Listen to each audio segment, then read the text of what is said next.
नमस्कार, TV9 सखोल मध्ये आपलं स्वागत. मी स्नेहिल. कोस्टल रोड वरून आता शिवसेना आणि भाजपमध्ये श्रेयाचं राजकारण सुरू झाल्याचं चित्र आहे. राजकारण एवढं की आता पंतप्रधान नरेंद्र मोदींच्या उपस्थितीत मुंबईत होणाऱ्या कार्यक्रमांपासून उद्धव ठाकरे यांना दूर ठेवण्याचा प्रयत्न होत असल्याचं चित्र आहे. नेमकं कशा पद्धतीनं श्रेयवाद आणि शहकाटशहाचं राजकारण खेळलं जात आहे, त्याच वेळेस आता मनसेनं देखील या वादात उडी घेतलीय. नेमकं घडतंय तरी काय, तुम्हीच पहा.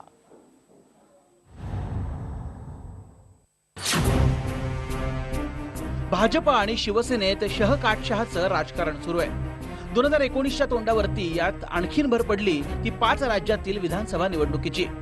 मध्य प्रदेश, राजस्थान आणि छत्तीसगडमध्ये भाजपची संस्थानं खालसा झाली आणि त्यावरती शिवसेनेनं विखारी टीका केली आहे. त्यामुळेच की काय आता या दोन्ही पक्षातील दरी वाढल्याचं चित्र आहे. हीच दरी मोदींच्या आगामी मुंबई दौऱ्याच्या माध्यमातून देखील अधोरेखित होताना दिसतेय. येत्या 18 डिसेंबरला मेट्रो प्रकल्पाचा भूमिपूजन सोहळा पंतप्रधान मोदींच्या हस्ते होतोय. पण या भूमिपूजन सोहळ्यासाठी अद्याप तरी उद्धव ठाकरे यांना निमंत्रण मिळालं नसल्याचं चित्र आहे.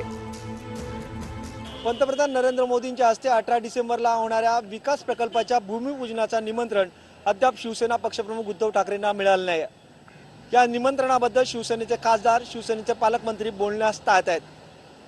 भाजपचे खासदार कपिल पाटील यांनी वरिष्ठ पातळीवरच ह्या संदर्भातला निर्णय होईल आणि उद्धव ठाकरेंना निमंत्रण दिलं जाईल अशा पद्धतीचं अनौपचारिकरित्या सांगतायत. आणि अजूनही निमंत्रण जाऊ शकतो, निमंत्रण जाणार नाही अशातला काही भाग नाही आणि नाही गेलं म्हणून फार काही बिघडतं अशातला भाग नाहीये. म्हणजे प्रत्येक कार्यक्रमाला मेट्रोचं भूमिपूजन असेल किंवा अन्य छोटी मोठी काही उद्घाटनं असतील काय असेल प्रत्येक ठिकाणी बोलवायलाच पाहिजे असा काही नियम नाहीये आणि असं कारणही लागत नाही. केंद्रीय मंत्री आज समजा केंद्रीय खातं भारतीय जनता पार्टीकडे आहे, राज्याचे मुख्यमंत्री त्या कार्यक्रमाला आहेत, स्थानिक आमदार खासदार असतील. आता राहिला प्रश्न युती होण्यासंदर्भात 5 राज्यांच्या निवडणुकींच्या निकालानंतर युती करणं ही भारतीय जनता पार्टीची अपरिहार्यता आहे हे आता स्पष्ट झालंय. आकडेवारी आणि सगळ्या गोष्टी सांगतात. अन्यथा महाराष्ट्रामध्ये भाजप केवळ शिवसेनेचं पानिपत नाही होणार आहे, भाजपचं पूर्ण होणार आहे. भारतीय जनता पार्टीची भूमिका स्पष्ट आणि स्वच्छ आहे. लोकसभा आणि विधानसभा दोन्ही निवडणुकीत युती करावी अशी आमची मनापासूनची इच्छा आहे आणि युती होईल असा आम्हाला विश्वास सुद्धा आहे.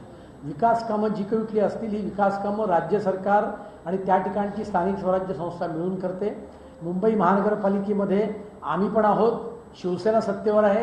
राज्यामध्ये सरकार जे आहे ते भारतीय जनता पार्टी आणि शिवसेनेचं आहे आणि त्यामुळे सर्वच विकास कामं जिथे जिथे असतील त्या ठिकाणी दोन्ही पक्षाच्या नेत्यांनी त्या ठिकाणी यावं अशी आमची मनापासून आहे. पण भाजप सेनेत वाद आणखीनच चिघळलाय, तो कोस्टल रोडमुळे. शिवसेनेचा महत्वाकांक्षी प्रकल्प असलेल्या प्रस्तावित कोस्टल रोडचं भूमिपूजन पक्षप्रमुख उद्धव ठाकरे यांच्या हस्ते करण्याची इच्छा व्यक्त करत शिवसेनेनं भूमिपूजनाची तारीख आणि वेळही जाहीर केली. पण त्याचवेळी भूमिपूजन पंतप्रधान नरेंद्र मोदी यांच्या हस्ते करण्याचा घाट भाजपनं घातलाय. कोस्टल रोडला केंद्र सरकारकडनं सर्व परवानग्या मिळवून देण्यात मुख्यमंत्र्यांचं मोठं योगदान आहे असा भाजपचा दावा आहे. त्यामुळे आता कोस्टल रोडवरनं शिवसेना आणि भाजपमध्ये जुंपल्याचं चित्र आहे. नरेंद्र मोदीजींचं सरकार केंद्रामध्ये आल्यानंतर, देवेंद्र फडणवीस मुख्यमंत्री झाल्यानंतर राज्य सरकारच्या माध्यमातून केंद्र सरकारने या सर्व परमिशन कोस्टल रोडला दिल्या.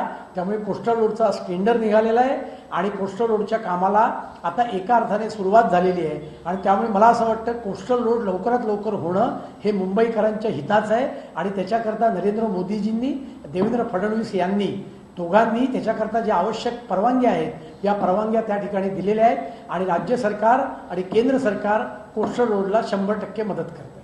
आपण जर पाहिलं तर 18 तारखेला नरेंद्र मोदी जे आहेत ते कल्याणमध्ये येणार आहेत आणि त्याच्या अगोदरच बाजी जी आहे ती शिवसेनेने मारलेली पाहायला मिळते आणि त्यामुळेच साहजिकच आता जर पाहिलं तर शिवसेना भूमिपूजन केल्यानंतर पुन्हा एकदा भाजप भूमिपूजन करणार का हाच मोठा प्रश्न आहे. कारण दोन्ही पक्षांसाठी कोस्टल रोड हा एक प्रतिष्ठेचा मुद्दा झालेला होता. दोघांनीही श्रेय घेण्यासाठी कुठली कसर जी आहे ती सोडली नव्हती आणि त्यामुळे साहजिकच आता पुन्हा एकदा भाजप आणि शिवसेना यांच्यामध्ये हा भूमिपूजनाचा नाट्य जे आहे ते साहजिकच काही दिवसात पाहायला मिळेल.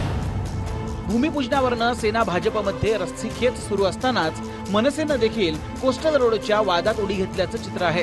कोळी बांधवांच्या विरोधाचा धागा धरत मनसे अध्यक्ष राज ठाकरे यांनी वरळीतील कोळीवाड्यात कोळी बांधवांची भेट घेणार आहेत. शिवसेनेच्या 16 तारखेच्या भूमिपूजनाच्या आधीच सकाळी 9 वाजता राज ठाकरे वरळी कोळीवाड्यात पोहोचणार आहेत. काही दिवसांपूर्वी कोळीवाड्यातील कोळी बांधव राज ठाकरे यांच्याकडे आपलं गाऱ्हाण घेऊन गेले होते आणि त्यानंतर आता मनसेही कोस्टल रोडच्या मार्गे शिवसेनेच्या विरोधात उतरणार आहे. पिलरची उभारणी त्या ठिकाणी जर झाली तर बोटी यायला जायला त्रास होईल. आज परंपरागत त्यांचा जो व्यवसाय आहे, मच्छीमारीचा जो व्यवसाय आहे, तो सगळा संकटात येईल. या सगळ्या गोष्टी त्यांनी महापौर कमिशनर यांच्याकडे सांगून सुद्धा त्यांना दाद मिळत नव्हती. त्यामुळे ते माननीय राजसाहेबांकडे आले आणि साहेबांनी त्यांना आश्वासन दिलं ते स्वतः 16 तारखेला वरळी कोळीवाड्यात जाणार आहेत, त्या तिथली पाहणी करणार आहेत आणि त्याच्यानंतर त्याच्या पुढचा निर्णय घेण्यात येईल. विरोध की जे परंपरागत कोळी बांधव आहेत त्यांच्या समस्याकडे शासनाने लक्ष द्यायला पाहिजे. त्याच्याशिवाय कोस्टल रोड कसा होऊ शकतो? कोणाच्या तरी पोटावर पाय देऊन कोस्टल रोडची निर्मिती आम्ही होऊ देणार नाही. दुसरीकडे शिवसेना मात्र कोळी बांधवांची समजूत काढण्याचा प्रयत्न करते.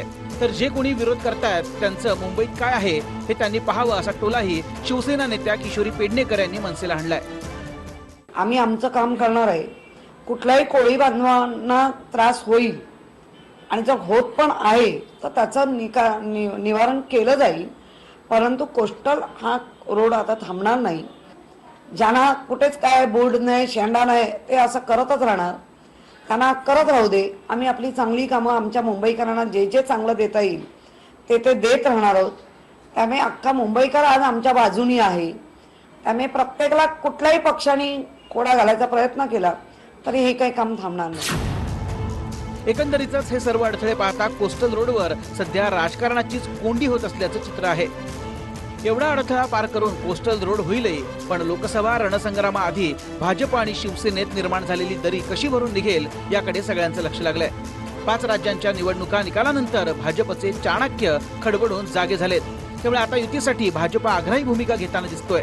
पण विकास प्रकल्पांच्या भूमिपूजन सोहळ्यात भाजपनं शिवसेनेला सहभागी नाही केलं तर युती करण्यासंदर्भात भाजपचे चाणक्य कोणत्या तोंडानं शिवसेनेशी चर्चा करतील याचीच चर्चा आता राजकीय वर्तुळात सुरू झाली आहे. हेमंत बिर्जे, TV9 मराठी, मुंबई. शिवसेनेचा महत्वाकांक्षी प्रकल्प अर्थात कोस्टल रोड. कोस्टल रोडच्या प्रत्यक्ष कामाला अजून सुरुवात झालेली नसली तरी भूमिपूजनाचा मुहूर्त मात्र ठरलेला आहे. पण भूमिपूजनाआधीच कोस्टल रोड पुन्हा एकदा वादात सापडण्याची चिन्ह आहेत. त्याला कारण म्हणजे कोळी बांधवांचा तीव्र विरोध. त्यांचा नेमका आक्षेप काय? कोस्टल रोडला कोळी बांधव का विरोध करतायत? जाणून घेऊया या रिपोर्टमध्ये.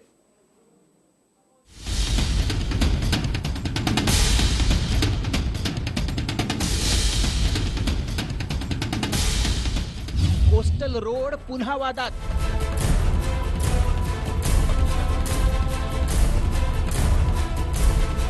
वरळीच्या कोळी बांधवांचा विरोध. प्रिन्सेस स्ट्रीट ते वरळी टोकाचा टप्पा वादात.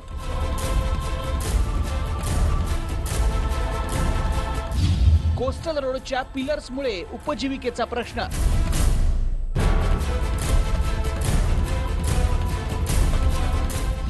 मासेमारी व्यवसायावरती परिणामाची भीती.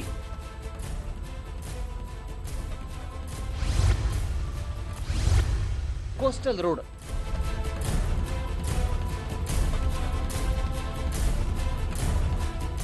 मुंबईकरांचं समुद्रावरून जलद गती प्रवासाचं आणखी एक स्वप्न साकार करणारा मार्ग.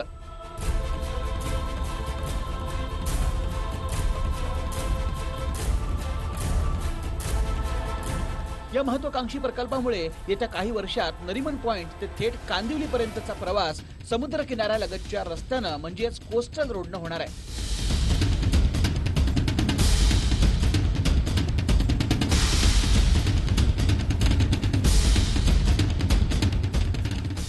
मात्र मुंबईकरांच्या या सुसाट प्रवासासाठी समुद्रातील मासेमारीवरती अवलंबून असलेल्या कोळी बांधवांना बरीच मोठी किंमत मोजावी लागण्याची शक्यता आहे.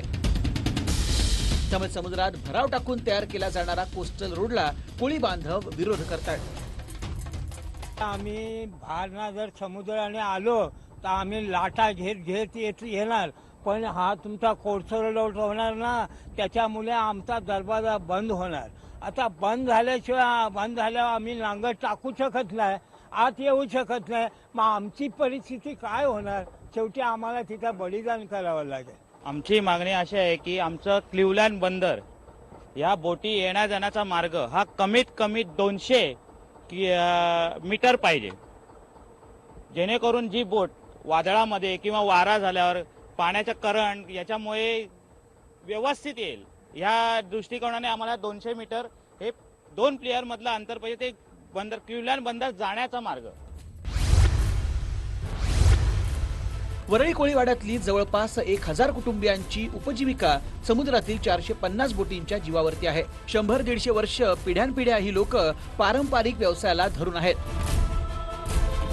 पण प्रिन्सेस स्ट्रीट ते वरळी सिलिंगचा कोस्टल रोडसाठी उभ्या राहणाऱ्या पिलर्समुळे समुद्रात होड्यांची ये-जा करणं कठीण होईल.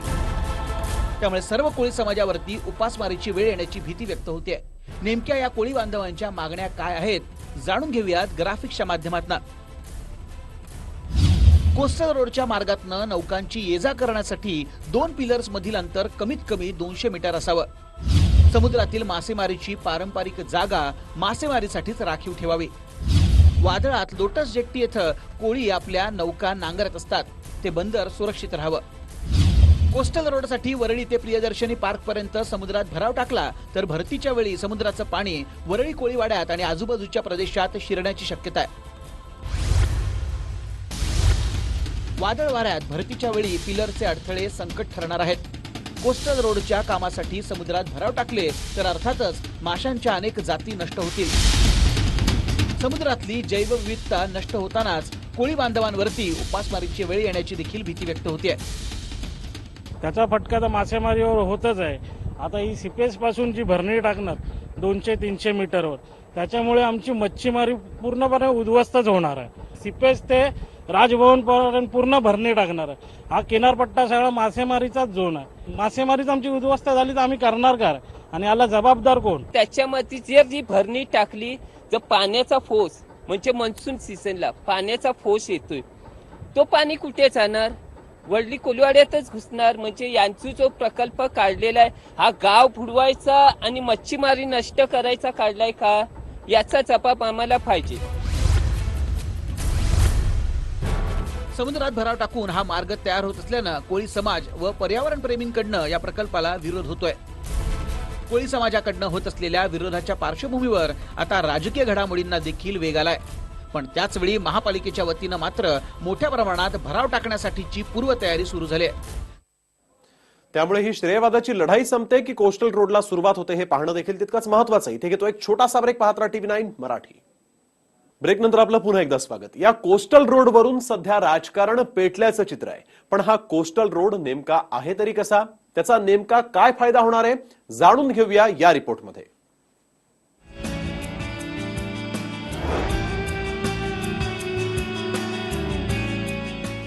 कोस्टल रोड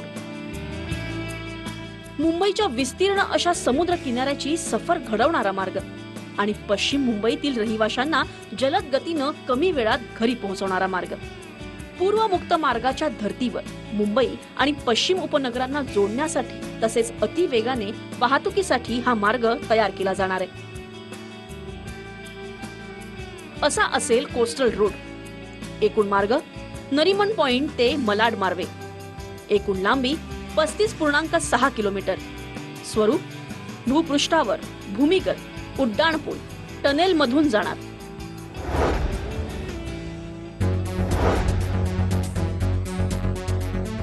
या 35 किलोमीटरच्या प्रवासातील 9.98 किलोमीटरचा मार्गाचं काम हे मुंबई महापालिका करते.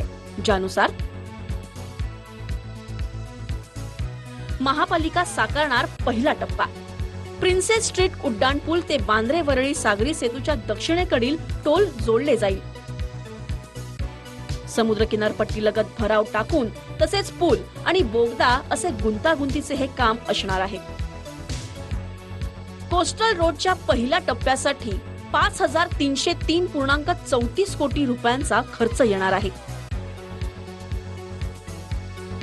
एकूण प्रकल्पाचा खर्च विविध करांमुळे तब्बल 12,721 कोटींवर पोहोचला आहे.